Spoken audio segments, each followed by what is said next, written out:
asalaamaaleykum mbokk yi ginnaaw bu ñu sante yàlla julli seen sallallahu ñu ngi leen di nuyu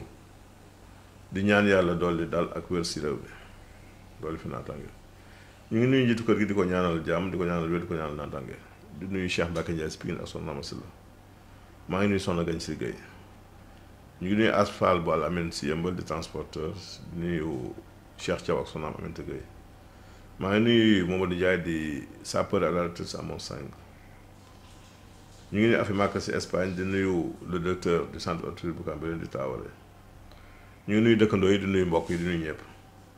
tey dañu ñëw si toujours si maanaam modification changement yenn yi xale bi judduwaale ñëw si tey les membres inférieurs muy tànk yi xam nga xale souvent li ëpp na si ay cas bari na si xale yi bu ñuy judd seen tànk arqué maanaam mel ne lu dëng arqué day am sa xale yi li koy waral nag mooy position assise bi muy am toog boo muy toog si biir yaayam dana koy waral mooy indi loolu ñuy wax les pieds arqués nañu am aussi problème orientation membre yi ni orienté woo des fois du baax muy anomalie yoo xam xale daf koy indaale buy juddu lay lekk ñu xàmmee si nag ñeenti malformation yu xale bi indaale ñeent façon bu njëkk bi ñu ngi ko tuddee pied talus direct xam ngeen tànk nii la war a def maanaam bu tànk bi defee nii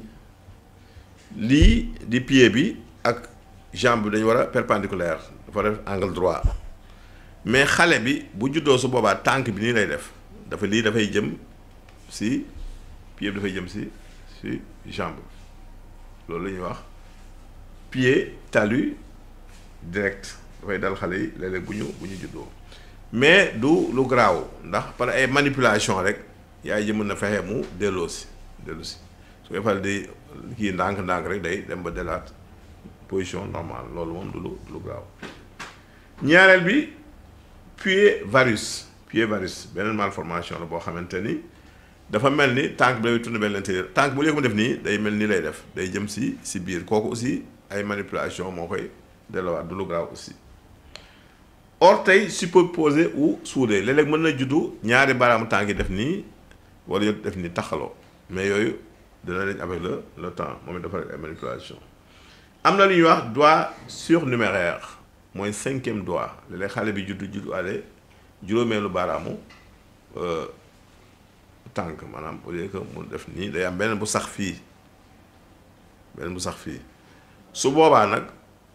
di si ëpp médecins yi mën nañ ko ligaturer quelque temps après rek dafay wadd kooku du lu graaw kon loolu mooy malformation yi nga xam ni dafay ànd ak xale buy judd leer si tànkam mais du lu am solo amul danger amul gravité question yi ni ñeen di tey ñaar lañu question bu njëkk bi kii daal nee na dafa am ulcère gastrique mu sonal ko lool ñaari tetal la ñuy jox bu njëkk bi wutal jinjeer def ko jus saa yoo lekkee nga xel si genn wàll kaar def ko du lem naan bu la neexee jiital ko bu la neexee def ko ba lekkee ba noppi dafay faj loolu ñaareel bi mooy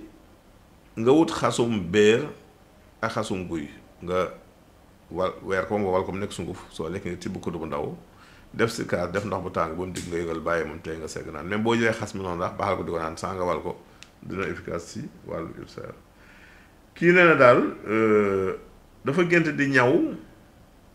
si béréb bu lëndëm mais mi ngi siy ñaw dafa lëndëm la nekk mais mi ngi ñaw si lëndëm gi di ñaw yére si biir lëndëm kooku moom xam-xam la bu la yàlla lay jox di nga nekk daal boo deful daal un grand savant di nga bari xam-xam si kàttanu yàlla yoon tàggu fii leen jox naan beneen jëlaat jërëjëf